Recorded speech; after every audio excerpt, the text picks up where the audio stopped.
challenges in space medicine, as well as designing for space as promised from last time. As you can see by the amount of time it's taking for this to load, for some reason my CPU is pretty unhappy, but we will get going. So as it's loading here, I think it'll eventually show up. I want to go over the challenges or the objectives of today's talk. So first of all, you know who I am, but just to prove to you that sometimes I walk the walk as well. Testing spacesuits in extreme environments, doing some testing in zero gravity and underwater. So by the end of this lecture, I want you to have a sense of the spaceflight environment and hazards and considerations associated with it, changes in spaceflight physiology and bodily systems that we might expect in the spaceflight environment, how that translates to how we plan for space, and then our further on challenges as we look to the moon, Mars, and beyond, as well as design challenges that accompany it.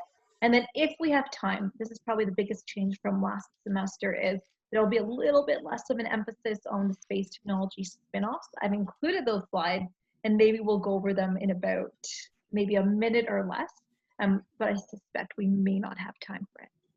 So, all right, let's start with spaceflight physiology. So we are going to glaze over the vacuum of space because I think it's pretty obvious that you would die without any type of protection. But let's talk about the challenges of sending humans to space. So imagine you are going to the moon today. How are you going to pack? Well, to understand what you need to pack, you need to understand what you were packing for.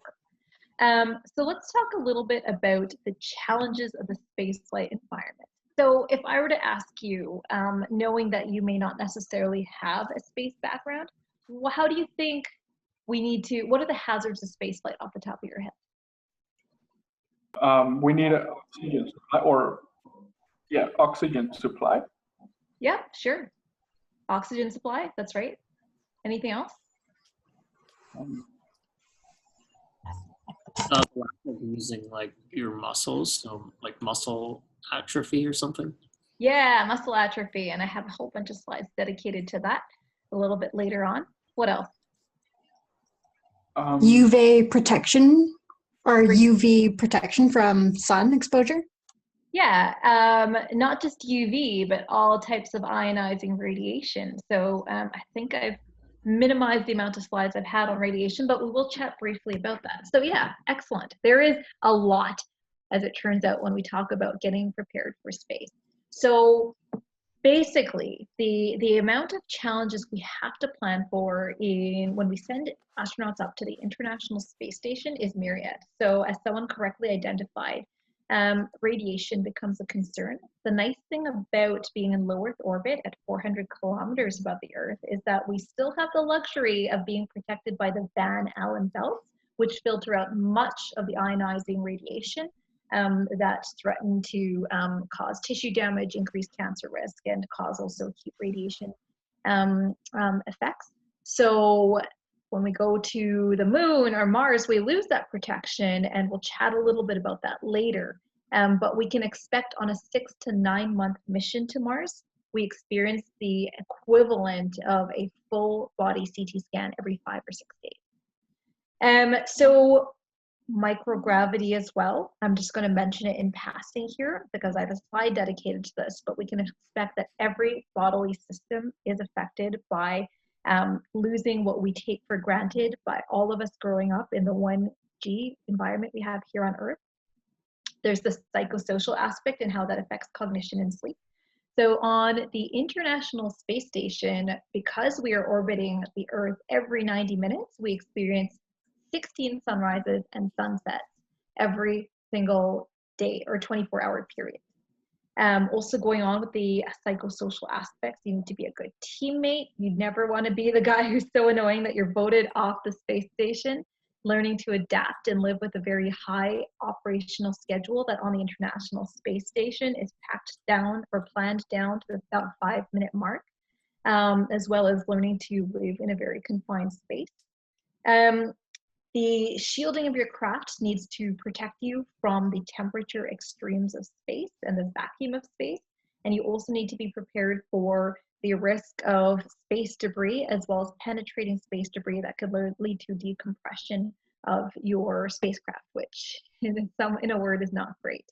When we talk about going on EVA or extravehicular activity, commonly known as a spacewalk, we have to actually, just like we might experience in diving, face the risk of a decompression sickness because we are moving from a higher pressure environment to a lower pressure environment.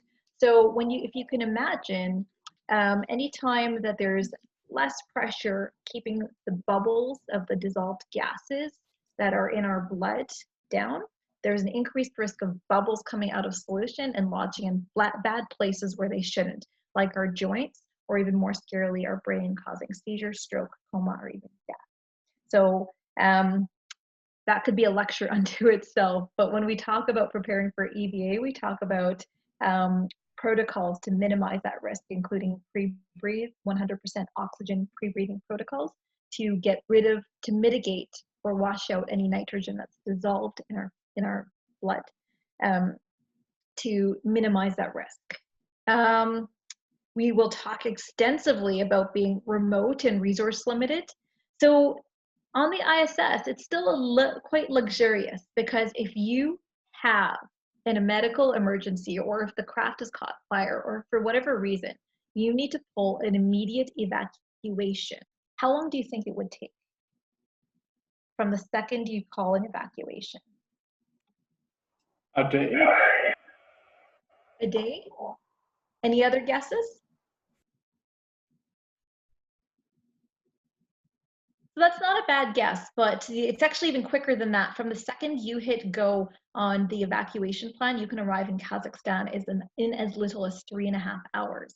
So that's actually quite reasonable because in some sites where I work when I'm covering rural ER, you're several hours out from the nearest major center. So if you can plan to be,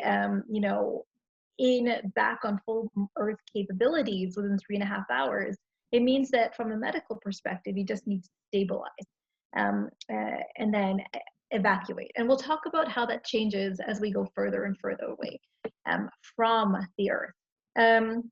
So someone had correctly pointed out the need to bring our life support systems with us. So we call that enclosed loop life support systems, ECLIS.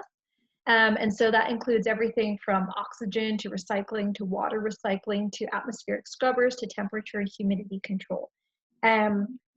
Again, these are all topics unto themselves. There's entire classes and graduate degrees dedicated to this. But all I'll say about ECLIS systems is that there's different types. And so on Earth, living here in Edmonton, we can think of ourselves as living in an open loop life support system, in that there is a lot of waste because resupply is easy. If I don't need to circulate the air in my house because I can just open a window and get more. Then there's semi-closed closed loop life support systems and fully closed loop life support systems. And so the ideal would be to have a 100% efficient recycling ECLIS system where we can get 100% return on any water, oxygen, air that we use. Practically speaking, that's not possible, but as we propose to go to Mars and further, the closer we can get to that, the less we have to worry about resupply. And then, of course, there's, the everyday lumps and bumps we might get through trauma, burns, abrasions, electrocution, from simply living and working in space. So that is the overview of what you can expect from the spaceflight environment. So I want to talk specifically about microgravity now. So when we talk about changes that we can expect in the body from being in a zero-G or microgravity environment, the summary is pretty much every bodily system is affected, whether we're talking about muscle atrophy and loss to bone density loss. Astronauts are known to become osteopenic and osteoporotic with prolonged exposure to space, to fluid shift. So as you can imagine, here on Earth, we don't have this feeling of being congested and puffy because gravity does the work for us. When we get up to the spaceflight environment, all of that fluid shifts upwards. And so several things happen. so when you compare astronauts' faces in 1G versus 0G side by side, they develop this puffy moon face because all of the fluids have moved up to their head. That leads to congestion and decreased taste when sampling foods. So that translates to foods needing to be quite flavorful and even spicy for palatability. And then also it translates in the first few days of spaceflight to your heart and your baroreceptors interpreting the body as having more fluid volume, circulating fluid volume than it really has, an excess of urination, and leading to a state of decreased circulating fluid volume. Some of the other changes that we see in spaceflight are spaceflight anemia, so decreased red cell volume mass, although this seems to be more of an adaptive than a maladaptive trait and doesn't really have any truly deleterious effects, as well as what we call the space adaptation syndrome. So for anyone who pays close attention to operational activities on the ISS, we do not schedule critical and high-risk activities in the first few days of coming up on station. And that's because when we talk about how we balance and interpret, it's a fine balance between the proprioceptors in our hands and the vestibular system in our inner ear, as well as what our eyes see. And on Earth, there's this finely tuned machine where everything has this coordinated match. When you get up into zero gravity, there's actually this mismatch because the otoliths in your inner ear don't know which way is up and which way is down, and your eyes, there's a mismatch between what your inner ear and your eyes are telling you. And in fact, sometimes it's not uncommon for astronauts to report they saw a hand in their field of vision and wondered why someone was trying to get their attention, only to realize it was their own hand floating up. So the consequence of this is it's quite common to become space motion sick within the first 72 hours. And if you can think about the consequence of becoming sick in an EVA suit on a spacewalk and throwing up, well, A, it's gross, and B, it becomes an asphyxiation risk in 0G. So it's a fun trivia fact. The informal way that this is measured is called Garn units, after one of the first astronauts who was known to have gotten the sickest in his time up on the ISS. And so he has the dubious life distinction of having space motion sickness units informally named after him.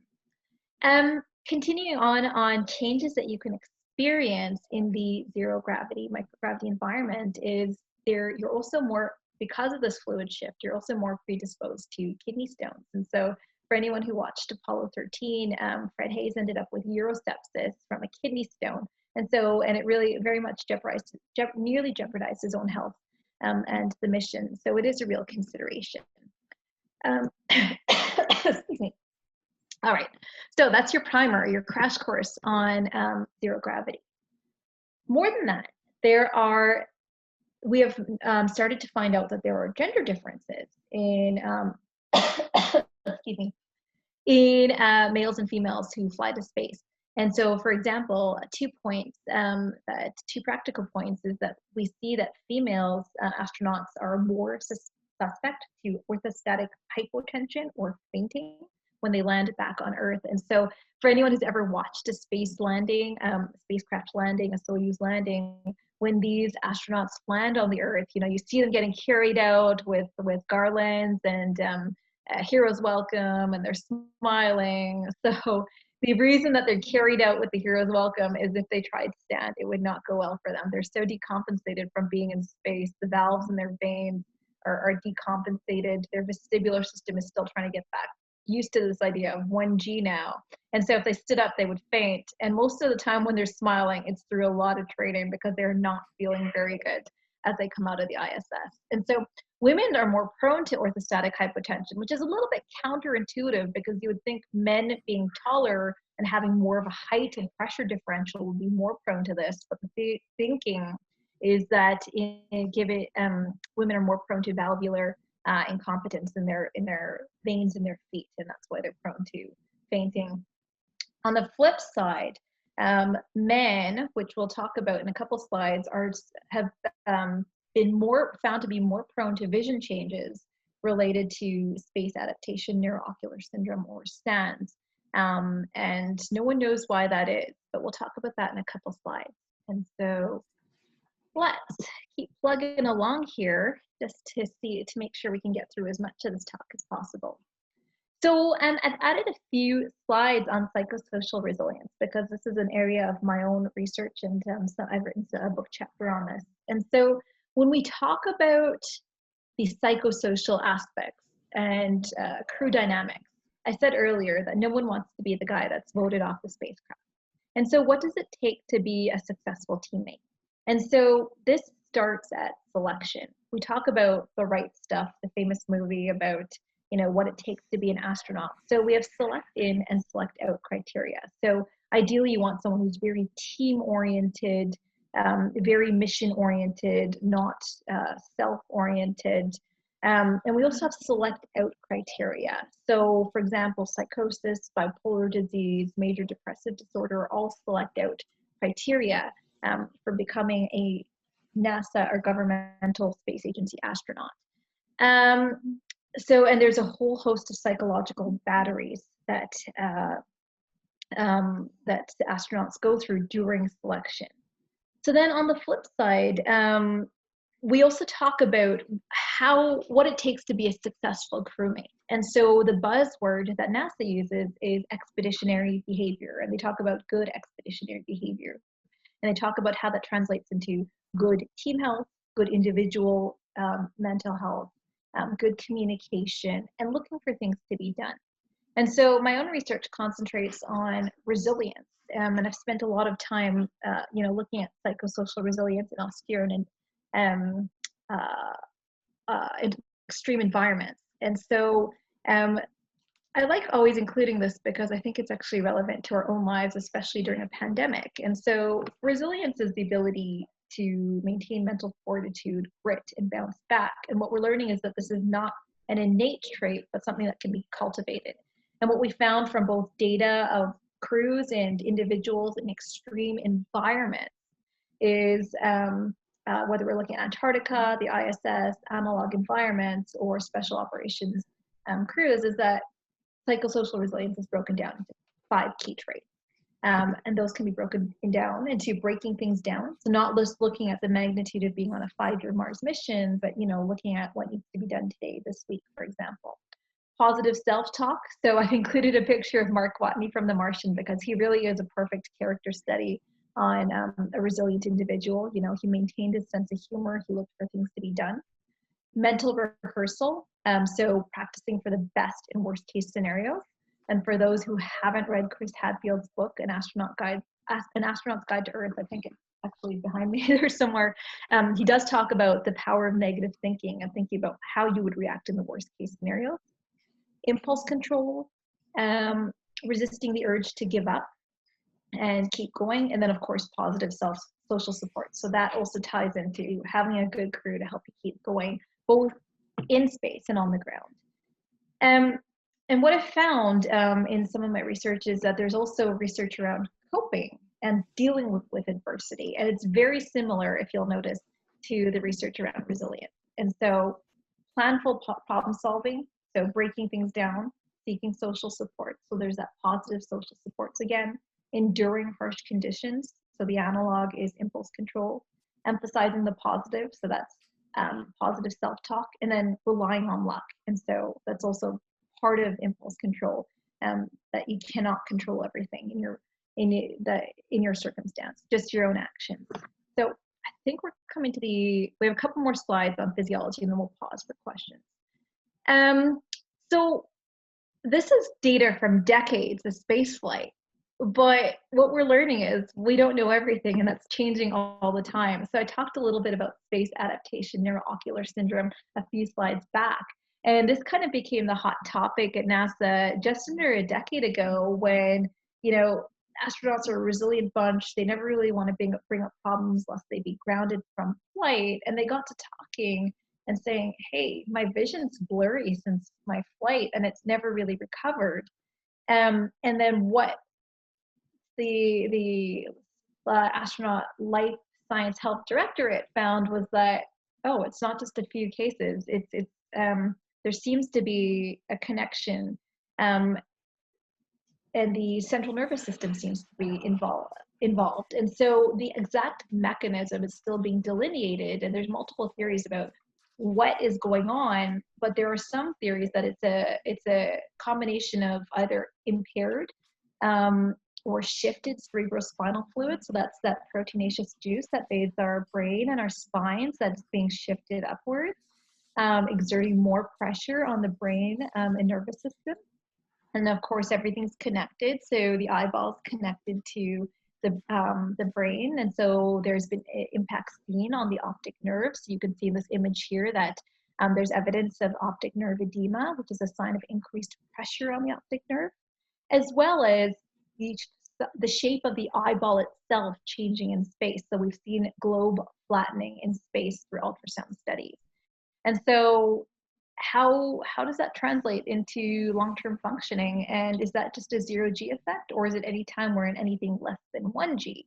And the reason we should figure that out is because the moon is 17% gravity versus the Earth, and Mars is 33% gravity. So, you know, if even a little bit of gravity is enough to mitigate this, well, that's good news. And if not, well, we need to figure out how much of a deal is it, and if so, what do we need to do about it? The other big piece of slightly scary news came at the end of last year from a routine study involving ultrasound imaging of the internal jugular veins on the International Space Station. And during this routine study, one of the astronauts turned out to have a giant blood clot in their jugular vein. And so now the question is, does microgravity predispose to venous stasis, predisposing to blood clots? And if so, how often is this happening? What is the practical translation of this, and what do we need to do about it? So at the time, the particular astronaut was treated with anticoagulants, and by the time they got to the ground, the clot had dissipated. But again, you know, we can't have astronauts dropping dead from clots and causing bad things like pulmonary emboli, blood clots in your lungs, or even strokes or heart attacks. So that's a relatively new finding. Some of you may have followed the famous NASA twins study. So this was, they had the astronauts, Scott and Mark Kelly, identical twins, both shuttle era astronauts.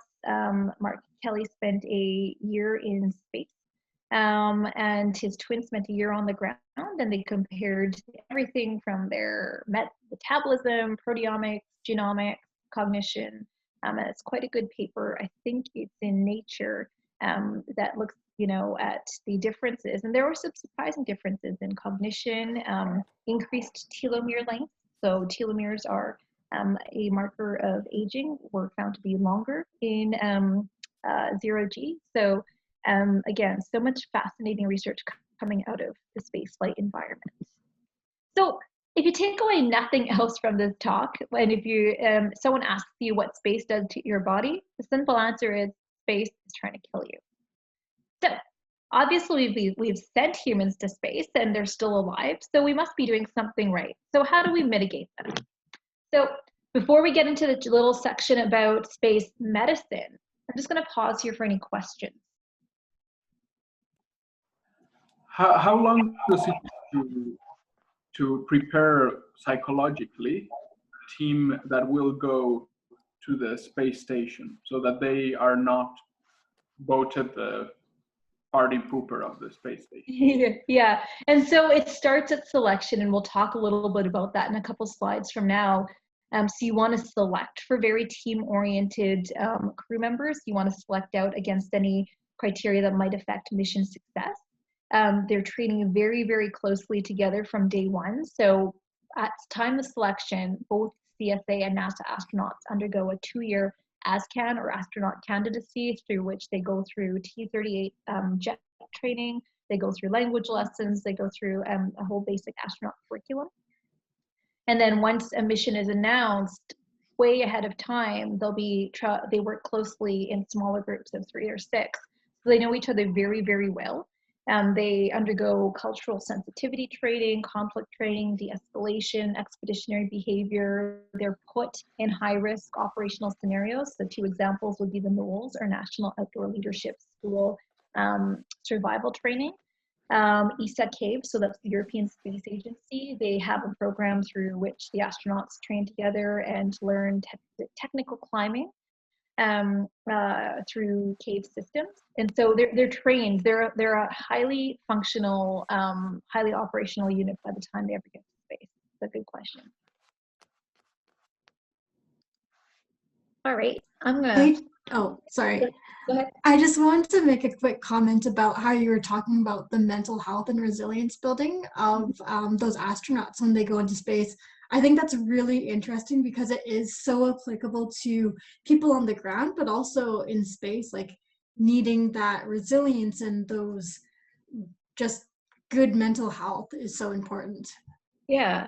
Thanks for that comment. And actually, I didn't even think to include it, but earlier this year, what with the pandemic and all, I'll talk a little bit about some of my other activities later. Through POSSUM and the International Institute of Astronautical Sciences, we produced a free webinar series, 10 parts, on called The Astronaut Mentality, and how lessons learned from space and extreme environments can be related to the pandemic. So I can somehow include that link either at the end of this lecture or in Thursday's lecture. All right, plugging ahead. So space medicine, space is trying to kill you. So now what? So we talked a little bit about selection, we'll talk about it more, but how do we keep humans healthy and functional in space? Well, it is a major integration at every level. So it's not just the human level, it's not just performance, it's the clinical aspect, it's the identification of potentially mission risk, mission compromising factors, it's the integration with the technology, human factors integration. So a lot needs to come together in terms of training, in terms of human computer interfaces, in terms of emergency training, survival training, resources. And the big question, as we'll see, is how does this change the further we go away from Earth? So how do we approach this? Well, let me introduce you to the NASA risk matrix. I love this because I find it very applicable to life. But for anyone here with an engineering background, is how do we make things better? How do we make things safer? And the answer is by identifying the risk. So when we want to know how much something will have an impact on our mission, we talk about how likely is it to happen and versus how severe is the consequence if it does happen. So say something is very, very high risk, high consequence, like bone loss in space or decompression sickness. Those are likely to have mission and functional impact. And so then we need to identify mitigation methods like a pre-breathe, an oxygen pre-breathe prior to going out on EVA. Versus if something's very severe, but very, very unlikely, like having to perform a C-section in space, don't even worry about it.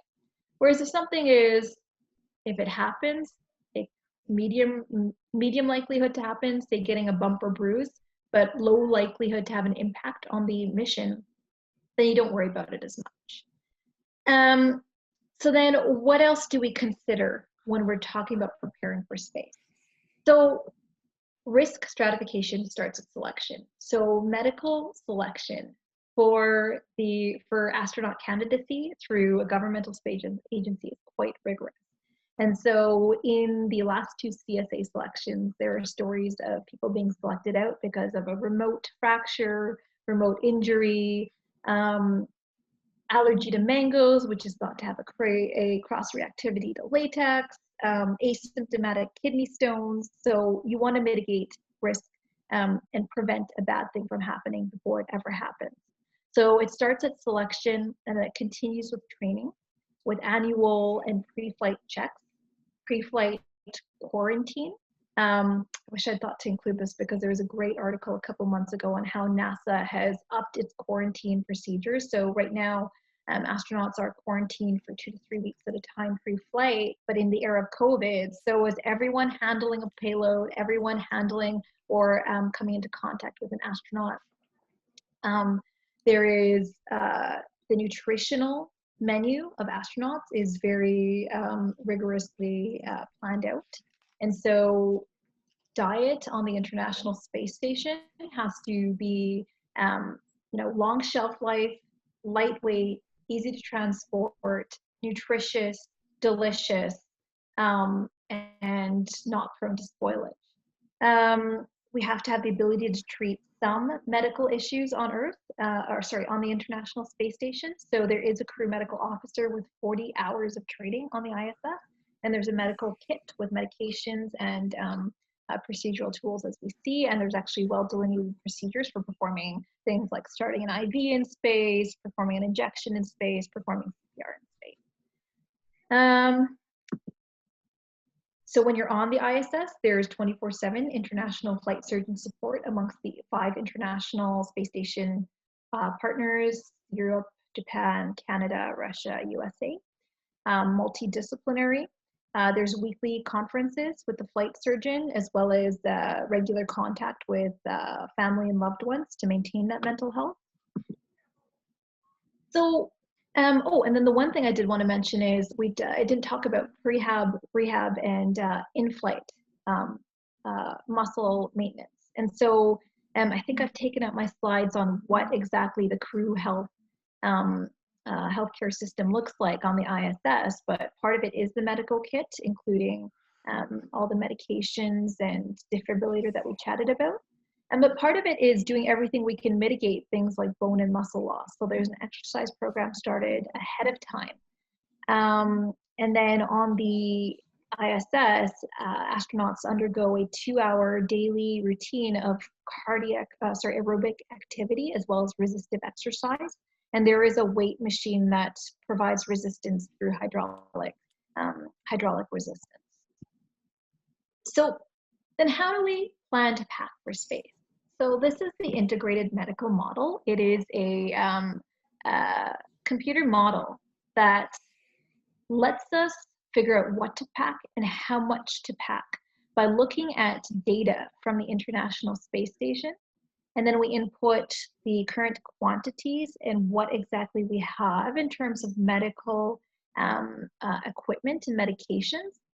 And then we alter that based on the level of risk we're willing to accept related to the loss of crew and loss of mission.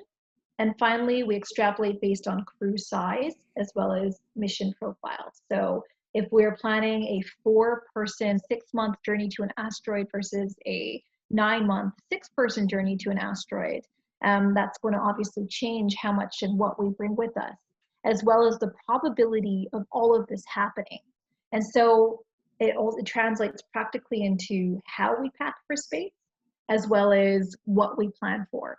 And the other clinical aspect of this is the NASA Exploration Medical Capability List. And so this is the list of top 100 medical conditions that we could expect to treat in space. And it's everything from the very scary, like cardiac arrest and trauma, to the benign, like a headache, to the equally scary but not life-threatening, but like diarrhea in space. So it is quite a long list.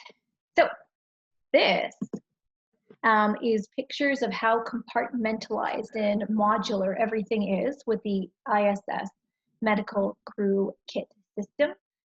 So you have your medications, you have your procedural, you have your first aid, all very modularized, itemized, as well as the procedures. All of this that we've gone over, though, is just on the ISS. So what happens when we go beyond low Earth orbit? If you are a crew physician, how are you going to pack for space? So we have talked about a whole whack of things in the, I would say, 40 minutes that we've been together so far. So when we talk about challenges for spaceflight as we go even further from Earth, NASA, the Life Sciences and Human Research Program, has broken down into 5 key factors, which are pretty intuitive and that we've already alluded to. So distance from Earth, isolation and confinement, radiation, and altered gravity environments, as well as hostile environments. So imagine you're going out on an EVA on the moon. So how, being in rocky, steep, very dusty terrain, how do we mitigate for that? So why are we talking about this? It's because we're very practically speaking and planning to go beyond the confines of low Earth orbit. So for those who are quite new to what we're doing in space these days, we're planning to go forward to the moon. So in the past year, there's been the announcement of Lunar Gateway, which is a space station orbiting the moon in low lunar orbit. Construction will start in 2 years' time, and operations will start with crews of 4 in 2026. It will be crewed for 3 months at a time with a scientific Earth observation, moon observation, and exploration and research directorate. It won't be continuously crewed like the International Space Station. And that's just the beginning, because from there, we plan to go not just back to the moon, but forward to the moon to establish permanent lunar surface operations with the Artemis mission announced by NASA last year to put the first woman on the and the next man on the moon, with plans for this to take place by 2024, and also serve as a test bed for going to Mars sometime in the 2030s. And this is just within the governmental space agency sector. And so it's not just NASA, it's not just CSA, but it's not just the international community. But the private sector has also announced a push to go to Mars. And so Elon Musk has been very vocal about sending the first humans to Mars this decade or next. He's a little bit more accepting of risk. He says we're just going to send lots of people, but be prepared to die, which, you know, you can decide for yourself if you take him up on that that offer.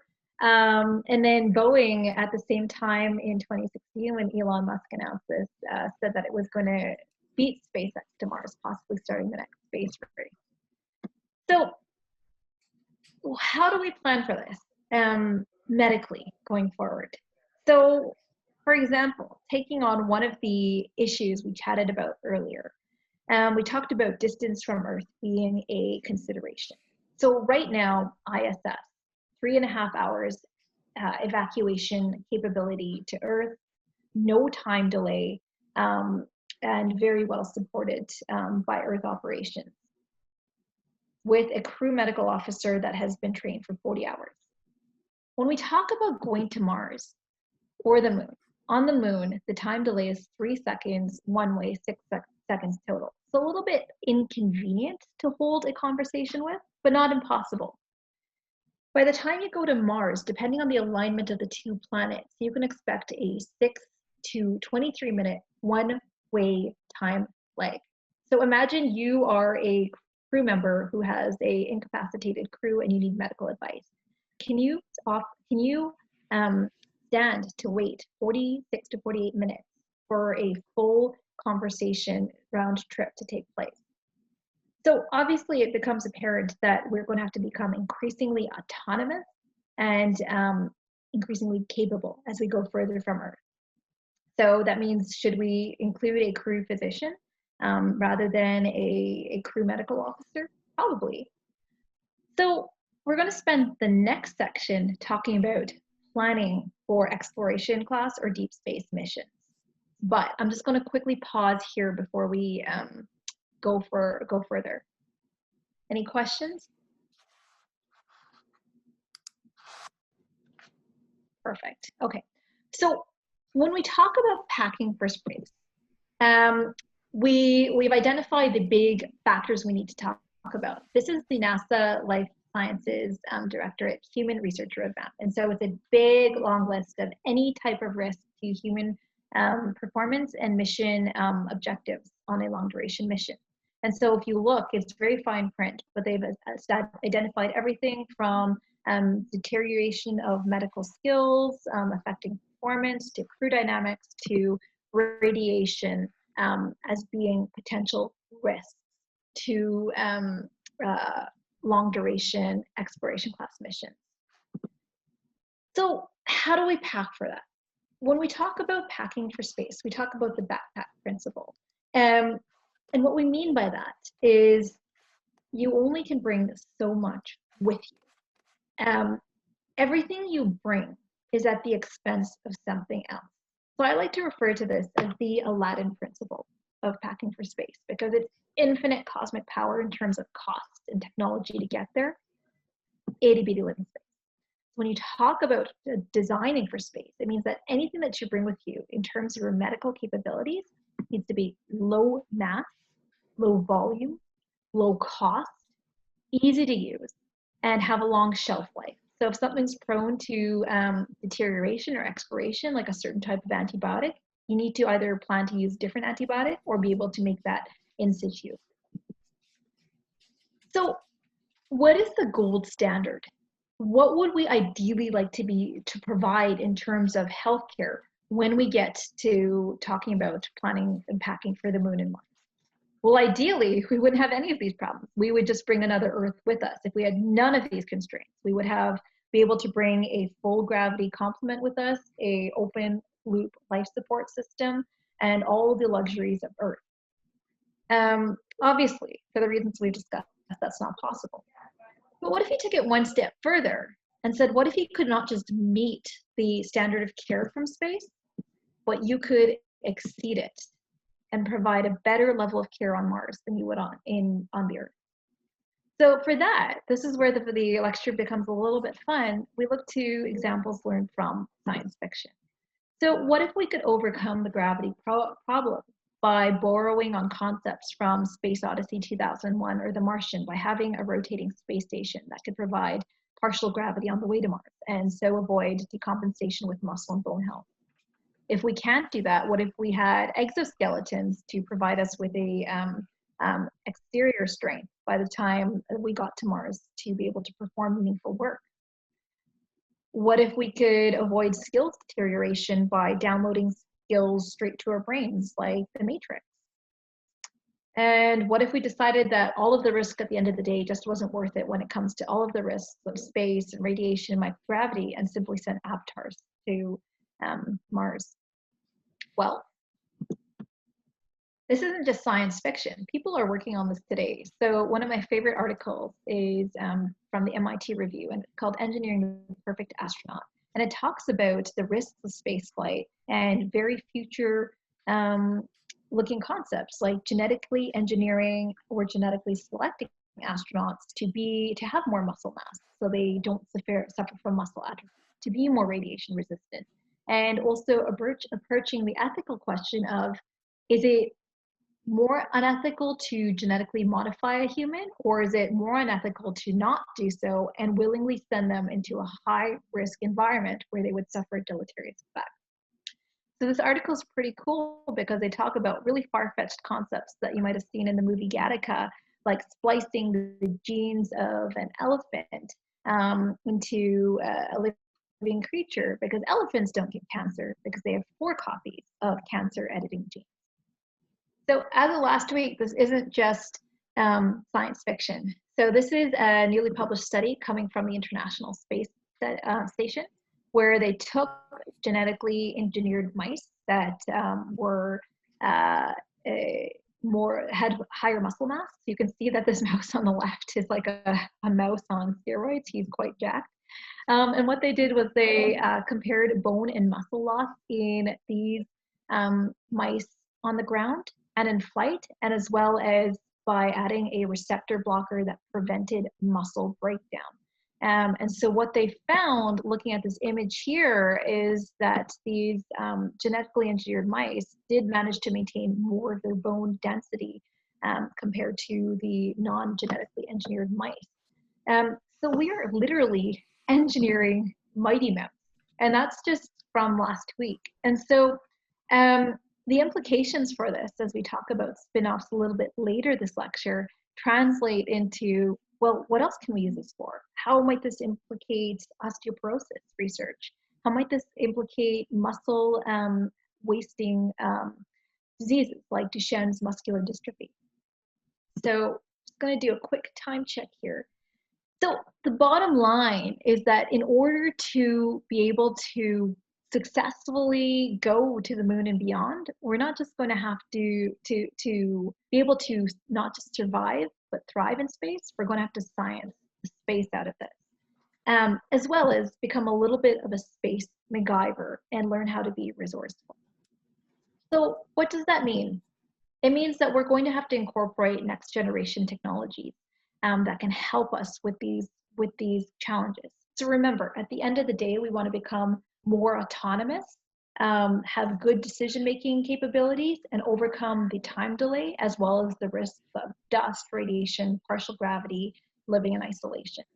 So I think I mentioned this in passing last lecture. I work with Flexonic Technology. And so we develop VR, so immersive medical technologies, virtual reality, augmented reality, 360 video for training and medical education. And one of our projects is actually funded by the Canadian Space Agency for exactly this purpose. Remember, the Human Research Roadmap identified skills degradation as a risk. You don't want to learn to do an IV or CPR once ever before you go to space and then only use it the next time you need it. You need to practice your skills. So think of plugging into the matrix and being able to practice your skills. And so that's one of the ways in which immersive technologies will help propel spaceflight. Borrowing back from science fiction. So as doctors, as research becomes more and medical and clinical practice continues to change, our challenge as physicians is not just to know everything, but know how and where to find the knowledge we need to address a medical situation. And so when you talk about preparing a crew for Mars, I think it's pretty obvious at this point that it's not just a crew medical officer with 40 hours of training, but a full-on physician that you want. And they really have to be a Swiss Army knife of a physician with basic general practice, ER, surgical skills. And at the end of the day, you're still not going to know it all. So you will need help with diagnostics and decision making. And that's where AI and machine learning comes into play. So last time you remember we talked about Watson and pigeons who could diagnose breast cancer better. So what if you could incorporate those capabilities into your diagnostic decision making, like TARS from Interstellar or a not evil version of HAL 9000? This hasn't come up yet, but what about gene synthesis for protecting against some of the challenges of the spaceflight environment? We alluded to the MIT review article, but what about integrating CRISPR either into some of our support capabilities for space, such as engineering plants to grow more productively and with less resources, to engineering ourselves? So this is some of the future of what technologies will help enable us to get to the moon and beyond. The last one I'm going to mention, we chatted about last class, is additive manufacturing and 3D printing.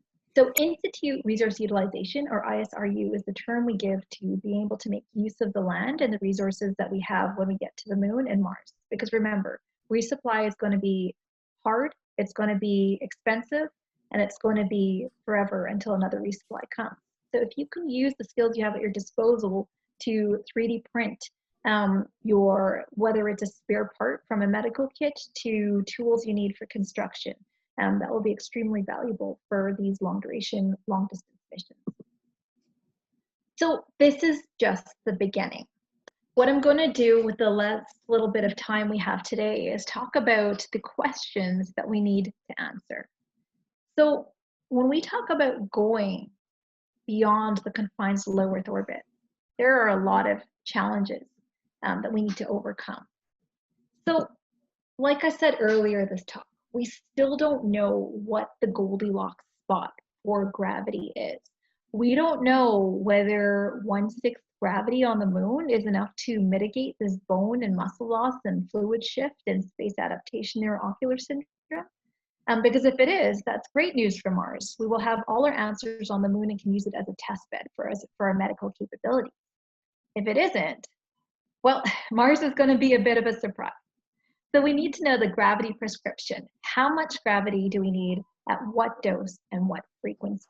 And that's one of the big questions we still have to solve when it comes to planning for space flight going forward. We chatted a little bit about radiation this class, but not a whole lot. So when we talk about building habitats beyond the confines of the Van Allen belts, we need to talk about planning for protection from ionizing radiation. So it's not just the particulate matter, the radiation that gets to us from the Van Allen belts. Now we have to worry about high energy ionizing radiation from solar particle events and galactic cosmic radiation. So there are some proposals that say that there is no amount of shielding that could allow us to safely live above ground, and that maybe our best option is to use the meters of soil and regolith that we would find on the moon and Mars as radiation protection. So that's still another question that we need to answer. We talked a little bit about how our medical capabilities need to change because of the distance and the risk, but we didn't talk about how the activities that we'll be performing in these locations will affect our medical needs going forward.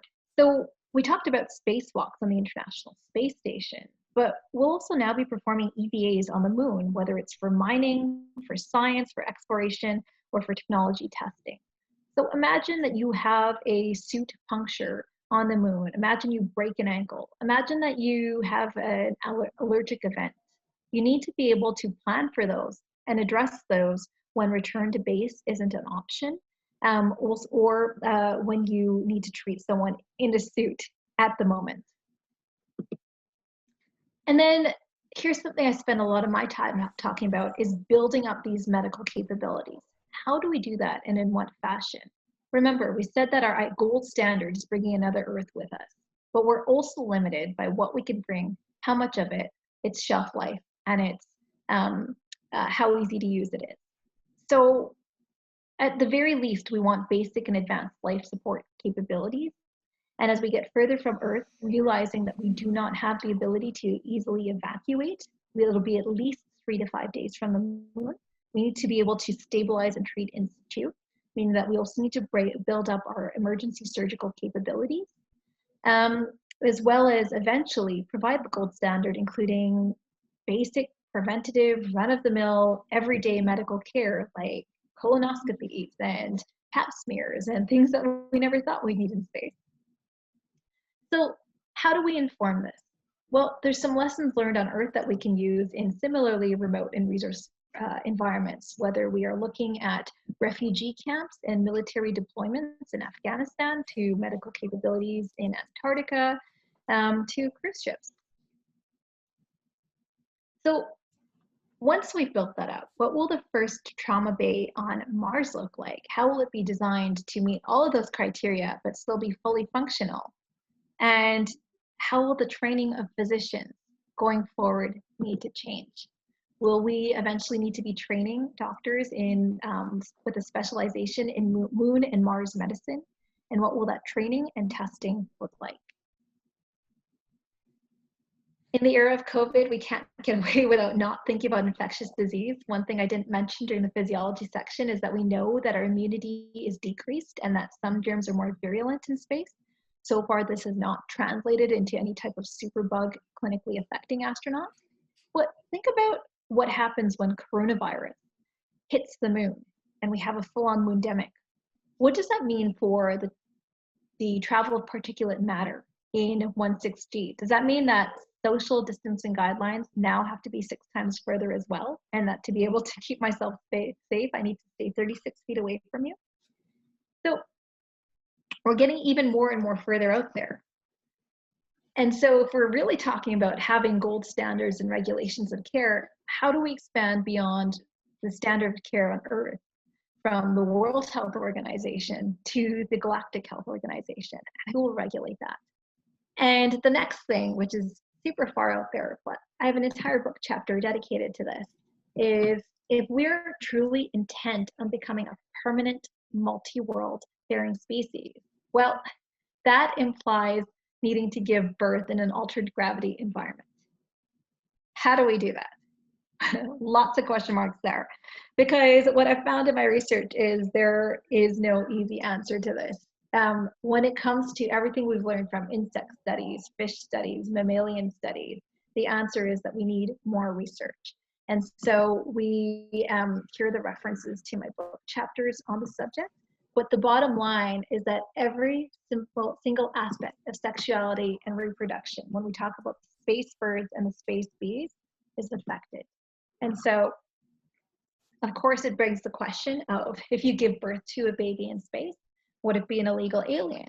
But more practically speaking, we need to think about the repercussions of the ethics involved, how we would handle that situation, and the physiological development. And so you can imagine that every single aspect, from sexual arousal to copulation to implantation to in utero development to delivery to development post-birth, is affected in the altered gravity environment. And the bottom line is further studies are needed.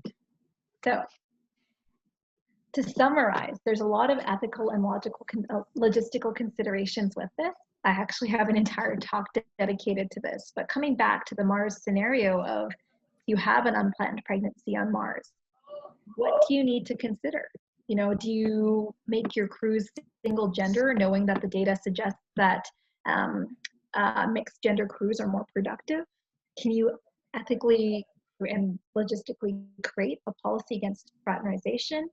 Do you engineer your crews to mitigate privacy, knowing that will likely also have a negative impact on productivity?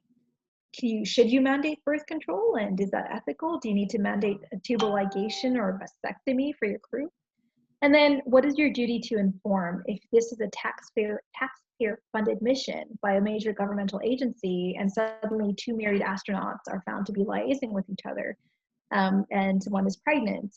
What do you have a duty to inform your taxpayers, your shareholders? And then how do you deal with that pregnancy? Is it more dangerous to have a mandatory evacuation? How does that impact the crew? Because suddenly you're increasing your resource utilization for food and life support, and as well as closer to the time of delivery, you're putting more work on the crew as one crew becomes medically unable to work. So looking at forward, answering questions. Oh, is there a question there? Okay. I have a question here before we move on. Yeah. So talking about medicine in the space, I just was thinking, like, have there been any studies or research about what could be a transferable practice, medical practices, to be like applicable in space, or should that be a brand new science to just be dedicated to be practiced only on space? I mean, I have no idea what's in there actually. Sure. So your question is, what can we learn from how we do medicine on Earth and how that can be translated? Yeah, I mean, yeah. Is there any practices transferable? I'm glad you asked. Hold on to that question, because it looks like we'll have enough time, and we'll cover that in a few slides from now. So we'll just keep plugging along. So the next. I did have one question, sorry, right before. So you talked a lot about becoming pregnant in the space station. How would that work? Like, are the astronauts able to take off their suits in the space station, or how does that work? Sorry, that's a super obvious question. I shouldn't have I didn't even think to answer. So you're wearing, when you talk about the spacesuits you wear, we talk about 2 types of spacesuits.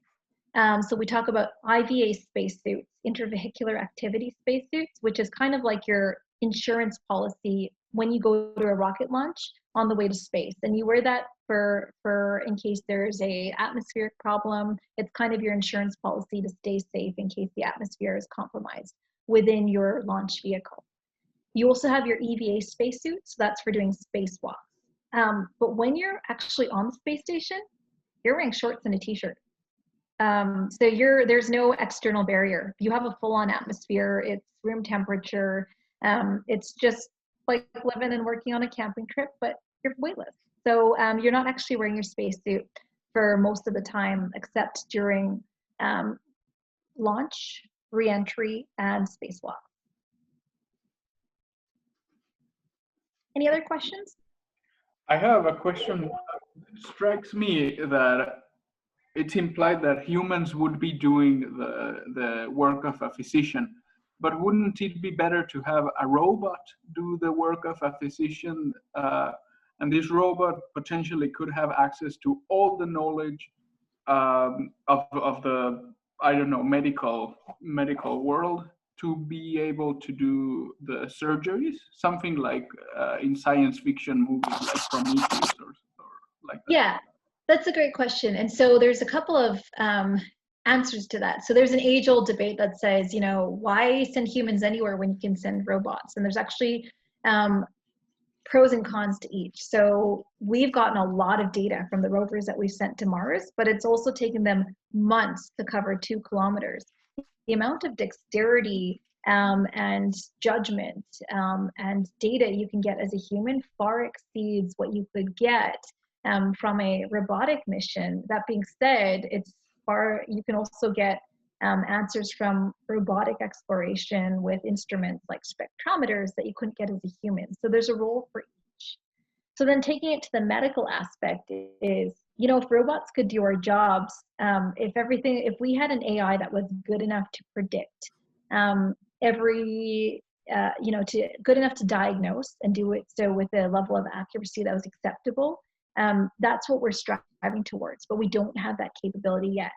So the thinking right now is that medicine on the moon and Mars needs to be supported by AIs and decision-making algorithms and vast medical libraries and training tools.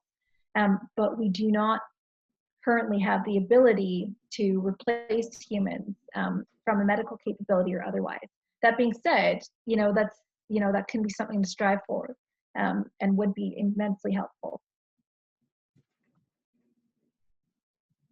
All right, so as we end with our pie in the sky questions looking at the future of space medicine, the question is, once we've successfully settled on Mars, where we go to next? So that's the end of this section. There's a couple more questions I do want to answer. So we haven't even broached the idea of commercial spaceflight. So everything we've talked about so far has been on the space agency side. But for those of you who may have heard about SpaceX, Blue Origin, Virgin Galactic, people want to go to space and we want to send them there. But the medical guidelines aren't delineated. Right now we're proposing to Virgin Galactic says, so safe your grandmother could fly, and it's proposing to send anyone to space. And so the question is, should we be making regulations about who can go to space? And I'm broaching this because this is kind of one of the literature reviews that one of the groups I work with, published in the last year on medical guidelines for commercial spaceflight. And, how do we broach this? And how do we stratify risk? Because at the end of the day, everything is about risk and identifying it and mitigating it. So I have a couple of minutes. So the first things we're going to talk about 2 more things before we call it a day. So we're going to talk about some of the work I do as a scientist astronaut candidate and how that's informed human spaceflight and space medicine. And then we're going to end with a talk on space spin-off technology. So this is more about commercial spaceflight. So we talked about spacesuits and their value. So this is a picture of an IVA, intravehicular activity spacesuit. So this is exactly what I mean. When you go on launch, in case there's decompression or loss of atmosphere in your space launch vehicle, well, if you simply pop the visor and pressurize your suit, you have that added bit of insurance to keep you safe as you perform your emergency protocols. And so this is a commercial spacesuit that we've tested in zero gravity on parabolic flight campaigns over the past 5 years. And the idea is making it more space ready. So if you've ever heard the term TRL, in space we love our acronyms, stands for Technology Readiness Level. And the idea of testing it is we do something a little bit further each time to make it more space ready.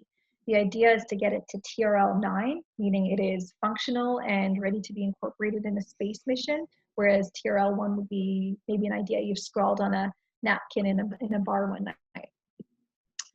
So we've tested this spacesuit in off-nominal water landing scenarios. So say you have a crash landing in the water, how will your spacesuit react? This one's less space medicine-y, but we've conducted some research at high altitude noctilucent cloud campaigns, testing a tomography experiment. Here's a picture from the water testing that we did to see how the spacesuit reacts in a, oops, where do we go? Water scenario. And so basically you can see the capsule behind us that simulates an Orion crew landing capsule. And so basically we have to egress, pulling from the hatch and pull the seals on our suits so water doesn't get in, deploy our personal flotation devices, swim over to the raft there behind me, and then climb up and see how the spacesuit performed in that scenario. And let me just tell you the hard way, I learned the hard way that it's really important to pull the seals on your suits, because trying to climb up the ladder with water all the way up to your chest is not fun. I think I might have mentioned in the previous lecture that I'm the instructor for operational space medicine with the International Institute of Astronautical Sciences. So this comes into the training aspect of how do we take people with no medical training, and how do we teach them to be space medical MacGyvers in an austere environment? And so we borrow on principles from wilderness medicine to teach them principles of triage, assessment, and treatment. And so this was our first class that we ran in the Colorado wilderness in 2017, basically equipping non-medical professionals with the ability to approach a medical situation with the appropriate medical knowledge. This here is a picture from the Mars Desert Research Station. So I briefly alluded to extreme environments. And so when we talk about extreme environments, we talk about resource and remote environments. We talk about resource limited and remote environments. We talk about austere environments. And these are all known as by the blanket term of ICE, that is isolated and confined extreme environments, or analog environments, because they're analogous to the space flight environment in some fashion. So parabolic flight replicates the gravity limited or the microgravity environment of spaceflight, and the Mars Desert Research Station replicates the isolated and confined aspect of space. Space is hard, space is expensive, space is high risk. So we want the ability to practice everything that we plan for space in a very similar analogous environment before we ever get there. Other examples of an analog environment include underwater missions. I don't know if I have a picture of it in this slide deck, but there's underwater habitats.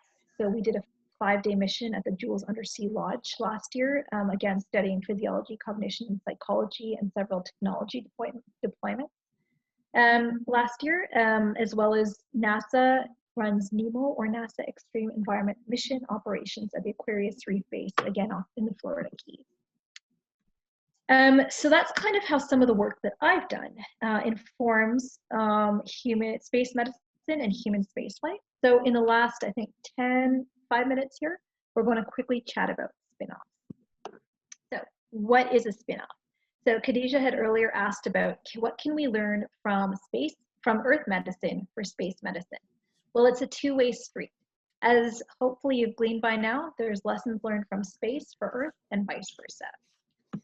So when we look at all of these environments, whether we're talking about the International Space Station, a rural and remote village in Kenya, to the Antarctic, to this is the Aquarius Reef Base that I was just mentioning last slide, what do they all have in common? They are all remote and resource limited, and they're all examples of extreme environments. We've already talked about the demands of the space environment, and we've talked about what we need to design for space. So I hope it's become apparent by now that all of these ice environments, these austere environments, these analog environments are great breeding grounds, not just testing grounds, but breeding grounds for innovation because of the constraints that they provide. So what drivers, this is kind of building off the design aspects that we talked about earlier this lecture. What are our drivers for innovation? Well, functionality, survival, safety, plus also meeting the vast volume and power constraints before. So a spin-off, to summarize, is a technology developed for space that has had application for Earth. So this is the opposite of what Khadija had asked. So this is an answer to what has space done for us lately. So examples of technologies and protocols developed for space include water filtration systems on the International Space Station that have been used for water purification in remote villages in Africa, handheld portable ultrasound systems, space blankets to keep us warm, solar-powered fridges have been used in resource-limited environments without electricity to provide refrigeration for vaccines.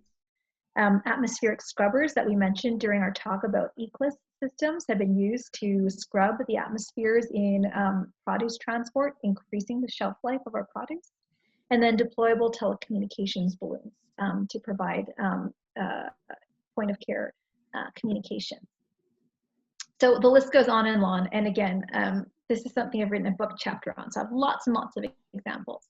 So I just want to address the spin in aspect of it. So there's so much that we've learned also likewise from Earth that has applied to space. Because at the end of the day, we want to be able to provide the same level and same standard of care on Earth, even if we are resource limited. We just need to do so in a way that meets our constraints with respect to mass, volume, power, usability, and shelf life.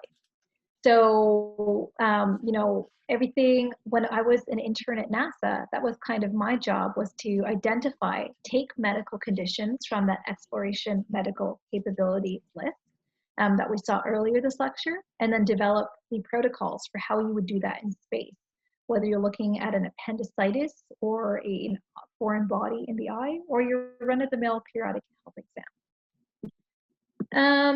Okay, so this is probably one of the last slides here. So how do we drive innovation? Coming back to the theme that we started talking about from last class. So we talked about our constraints. We talked about identifying risk and probability. The last thing is simplicity. You want whatever you develop to be easy to use, because you never want to be in a scenario of having the perfect technological solution that is so perfect you don't know how to use it. So talked about spin-offs and spin-ins.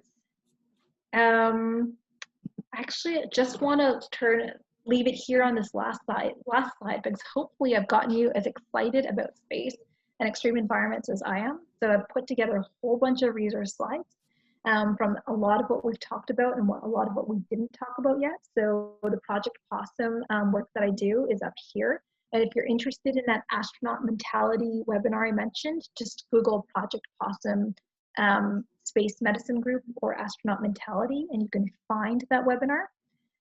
Here's a lot of the other organizations I've been involved with. Here's the non-space, but the equally important austere environment organizations I've worked with. So we showed a picture of the Aquarius Reef Base a couple slides ago. So I did the dive medical technician course there last year. So if you want to learn more about that. And then some of the other things we talked about, wilderness medicine, Venous wilderness medicine courses. If you have a background in medicine, I highly recommend them. They're really, really fun and really worthwhile. So holy cow, we covered a lot and we somehow got through all of it with just 30 seconds over. So over to you. If you're interested, I hope I've piqued your interest. Space needs all manners of people, whether it's pharmaceuticals, whether it's physiologists, whether it's marketing people. So I will turn it over to you for questions. And really, that's all I got for you. I was interested in the aspect of following my question about the robots. If we get robots that are sufficiently capable of performing all of these medical tasks, then I was wondering, would the physicians here on Earth be worried that their jobs will be taken by robots? And then, you know, all the ethical aspects about that. If there would be a revolution anti-robots because of it. I don't know, I'm going off topic, but I just... You're not actually. So I'm really glad you asked this question, because I do have a background in surgical robotics, and I can offer some insight on that. So I did previously do some work on the NeuroArm, which is a neurosurgical robot. And so if it sounds a lot very familiar to another name you've heard, the Canadarm, which is that robotic arm outside the space station, it's actually made by the same company and has some of the same technologies. So this is a robot designed to help perform brain surgery by filtering out tremor, operate on a smaller scale, as well as be compatible with intraoperative MRI performance. And so when we talk about surgical robotics, they're completely, it's completely a legitimate technology. You know, there's robots like the neural arm for brain surgery. There's the Da Vinci robot for urological and kidney surgery. And back on this slide here, because actually there's a Canadian connection here where in one of the first NEMO missions, so I use the terms Aquarius Reef Base and NEMO interchangeably, it's the same facility, where Dr. Anvari from McMaster, he's a general surgeon, actually performed a remote guided simulated robotic surgical procedure at the Aquarius Reef Base while he was back in Canada all those years ago. And so the benefit is there's no time delay. So to come back to your question, when we talk about surgically robotic capabilities, we talk about completely guided, so we talk about master-slave relationships where the surgeon is always in control and guiding the robot, and on the other end of the spectrum, fully autonomous capabilities.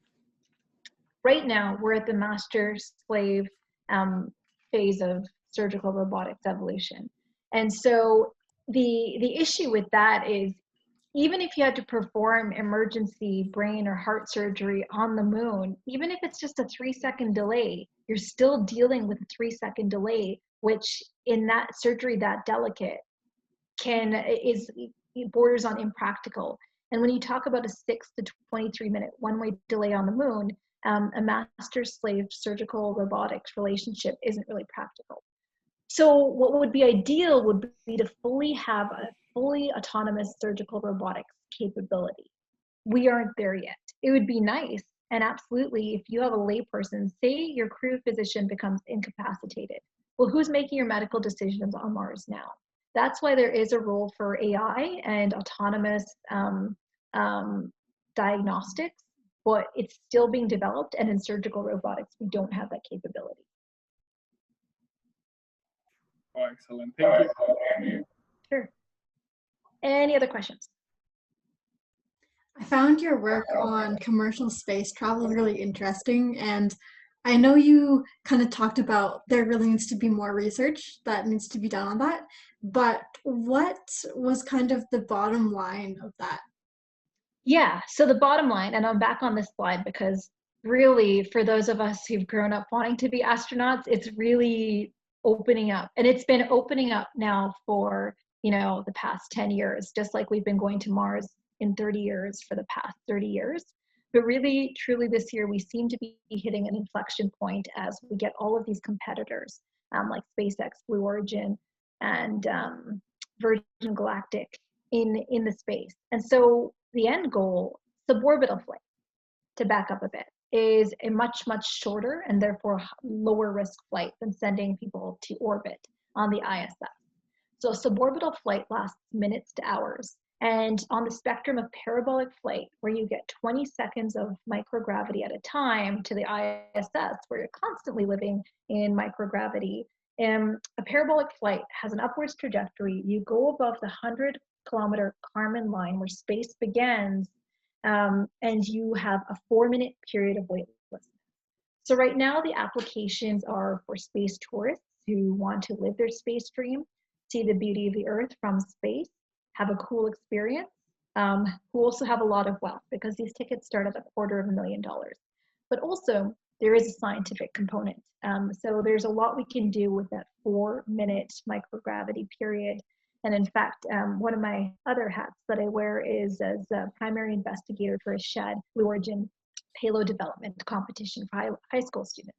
So the short answer, the too long did not read version of your question is, commercial space, the goal is to open up access for space for everyone. And that's a whole nother talk, but why? Because what happens when we empower not just astronauts and pilots and scientists to go to Earth. But what happens when we make space accessible to artists and athletes and entrepreneurs?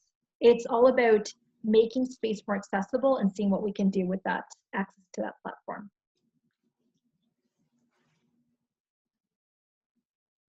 All right. Any other questions? I have a comment. Sure. So you talked about them, like there are many issues related to loss of gravity on the space, and like the it's majority of them are medical issues that astronauts would suffer from because the loss of gravity actually making issues. So at some points you said there is some there is an ability to develop gravity by using some tools or machines, or it was interesting if it is something real that we can develop gravity and overcome these issues, and instead of dealing with with them individually, developing gravity or gravity-based vehicles, could that be a solution? And is there something like that? Yeah, absolutely. So like we talked about earlier, the ideal would be to bring gravity with us.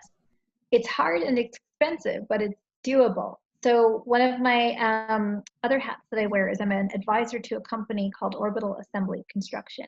And they're proposing to build the first commercial space station that has artificial gravity as well. And so how do we do that? Well, if you've ever been to an amusement park and you've been on that centrifuge ride that spins really, really fast, you're pressed back into the walls by the acceleration or the centripetal force. And so by creating a rotation at a certain RPM, you can actually create a gentle level of gravity about what, depending on the RPM, determines how much gravity you can generate. And so it's always a balance between the cost, the resources, versus how much angular momentum changes that you can that an astronaut can take. But it is doable, and that's one of the options that is being explored for long duration space flight on an exploration class mission.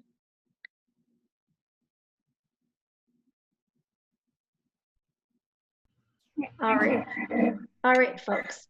So we will leave it at that. My email address is up there if you have any questions. And then Thursday, come prepared to work with each other, because we'll be working in breakout rooms and taking what we've learned about innovation and design and putting it into practice.